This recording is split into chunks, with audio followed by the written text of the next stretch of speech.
મચ્છુ બે ડેમ રિપેરિંગના કારણે જયપુરના ખેડૂતો મુશ્કેલીમાં મુકાયા છે। મચ્છુ બે ડેમના દરવાજા બદલવાની કામગીરીના કારણે ડેમ ખાલી કરાતા મોરબી તાલુકાના જયપુર ગામના ખેડૂતોને પાણી નહીં મળતા વાવણીમાં મોડું થયું છે। પરિણામે હવે ખેડૂતો માત્ર ચોમાસા પર નિર્ભર છે। જો વરસાદ ખેંચાશે તો આખી સિઝન નિષ્ફળ જવાની ભીતિ ઊભી રહી છે।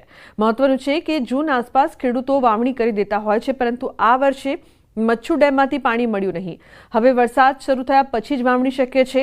આ સાથે રવિ સિઝન માટે કેનાલને અંડરગ્રાઉન્ડ કરવાની કામગીરી વહેલી તકે શરૂ કરવાની ખેડૂતો માંગ કરી રહ્યા છે, જેથી આગામી સિઝનમાં નુકસાન ટાળી શકાય।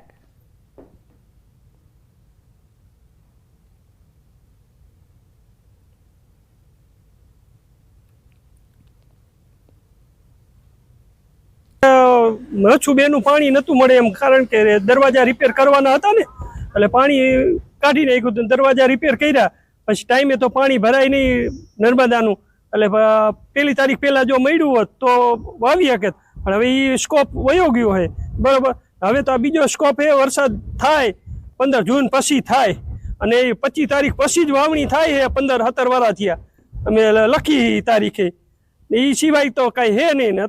આંતરખેડ માટે અમે 4 હાથી તો હાકી નાખ્યા, તે પછી આ કમોસમી વરસાદ થયો, તે પછી અમારે બીજે 2 વધારાના હાથી હાંકવા પડ્યા, અને હજી વાવણી થઈ નથી અમારે। અને વાવણી મોડી થાય તો અમને ઉત્પાદન એટલું આવે નહીં, અને ન આવે એટલે અમને એ આંતરિક રીતે અમને એ માર જાજો લાગે। 1 જૂનની આજુબાજુ પાણી છૂટવાથી અમે આગેતરું વાવેતર કરી દઈએ છીએ, કપાસ, મગફળી, જે કાંઈ વાવેતર ખરીફ પાકમાં થતા હોય। પણ આ સાલ દરવાજાનું રિપેરિંગ કરવાના કારણે મચ્છુ બેની અંદર જે પાણીનો જથ્થો હતો એ બહાર કાઢી અને એનું રિપેરિંગનું કામ ચાલુ કર્યું છે। હવે રિપેરિંગનું કામ પૂર્ણ થવાને આરે છે, અને નર્મદામાં પાણી પણ ચાલુ કરી દીધેલ છે, પણ આગળ ખરીફ પાકના વાવેતર ચાલુ હોવાના કારણે મચ્છુ બે સુધી હજી સિંચાઈ માટે અમને પાણી આપે એટલો જથ્થો